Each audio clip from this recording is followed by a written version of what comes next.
नहीं। जंगल का रहस्य, कौन था गुनहगार? एक घना और शांत जंगल था जहां पेड़ों की पत्तियां भी शायद ही कभी हिलती थीं। इस जंगल के बीचों बीच एक खूबसूरत झील थी जिसके किनारे छोटे बड़े जानवर शांति से रहते थे। लेकिन एक रात उस शांति को भंग कर दिया गया। सुबह हुई तो जानवरों ने पाया कि बूढ़ा और बुद्धिमान उल्लू ज्ञानदेव अपने पेड़ के नीचे मृत पड़ा था। उसकी मौत रहस्यमयी थी। किसी को समझ नहीं आ रहा था कि ऐसा कैसे हो गया। ज्ञानदेव उल्लू जंगल का सबसे सम्मानित सदस्य था, जो सबको सलाह देता था और झगड़ों को सुलझाता था। जंगल के राजा शेर बलवान ने तुरंत सभा बुलाई। ये जंगल में कभी नहीं हुआ, बलवान दहाड़ा। हमें पता लगाना होगा कि ज्ञानदेव को किसने मारा। जांच शुरू हुई। सबसे पहले लोमड़ी चालाक चंद से पूछताछ की गई। चालाक चंद अपनी होशियारी के लिए जाना जाता था। उसने कहा, मैं रात भर अपनी मान में था और मुझे कुछ सुनाई नहीं दिया, लेकिन मैंने सुबह गिलहरी फुर्तीली को उल्लू के पेड़ के पास से भागते देखा था। अगला नंबर गिलहरी फुर्तीली का था। वो बहुत घबराई हुई थी। फुर्तीली ने कबूल किया, हाँ मैं वहां थी। मुझे ज्ञानदेव उल्लू ने रात को बुलाया था। मैं उससे अपनी गिरे हुए अखरोट के बारे में पूछने गई थी, लेकिन जब मैं वहां पहुंची तो वो पहले से ही गिरा हुआ था। मैं डर गई और भाग गई।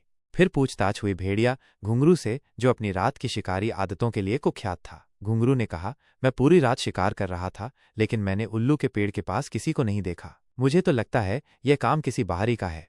जांच आगे बढ़ी। सबको लगा कि फुर्तीली गिलहरी ही दोषी हो सकती है, क्योंकि वो घबराई हुई थी और उसने कुछ छुपाने की कोशिश की थी। बलवान शेर भी लगभग इसी निष्कर्ष पर पहुंचने वाला था। तभी छोटा कछुआ धीरज, जो हमेशा धीरे चलता था, अपनी गर्दन बाहर निकालकर बोला, महाराज मुझे एक बात कहनी है। सब उसकी ओर देखने लगे। ज्ञानदेव उल्लू ने मरने से पहले अपने पंजों से मिट्टी पर कुछ लिखा था। सब उल्लू के पास गए। ध्यान से देखने पर मिट्टी में कुछ अजीब से निशान थे। वे किसी अक्षर जैसे नहीं लग रहे थे। चालाक चंद लोमड़ी ने कहा, ये तो बस मिट्टी के निशान हैं, कोई अक्षर नहीं। मुझे लगता है फुर्तीली ही दोषी है। लेकिन धीरज कछुए ने कहा, नहीं, ये मिट्टी का खेल नहीं है, ये पंखों के निशान हैं। उल्लू ने अपने पंजों से मिट्टी पर एक पंख का निशान बनाया था, और वो पंख। धीरज कछुए ने अपनी सूंड उठाई और सीधा मोर रूपचंद की ओर इशारा किया, जो अपनी सुंदरता और बड़े पंखों के लिए मशहूर था। रूपचंद हमेशा कहता था कि उसे उड़ना पसंद नहीं और वो रात में बाहर नहीं निकलता।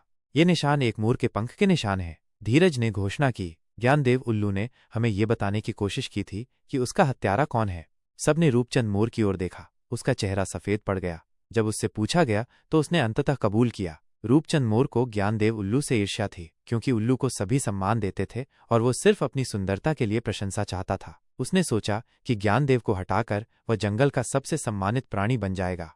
जंगल में सन्नाटा छा गया। किसी ने सोचा भी नहीं था कि सुंदर और शांत दिखने वाला मोर ऐसा कुछ कर सकता है। शेर बलवान ने रूपचंद को उसकी गलती की सजा दी और जंगल में शांति फिर से स्थापित हुई। लेकिन इस बार एक बड़े सबक के साथ, दोषी कोई भी हो सकता है, चाहे वो कितना भी मासूम दिखे। ये कहानी कैसी लगी? क्या आप इसमें कोई बदलाव चाहते हैं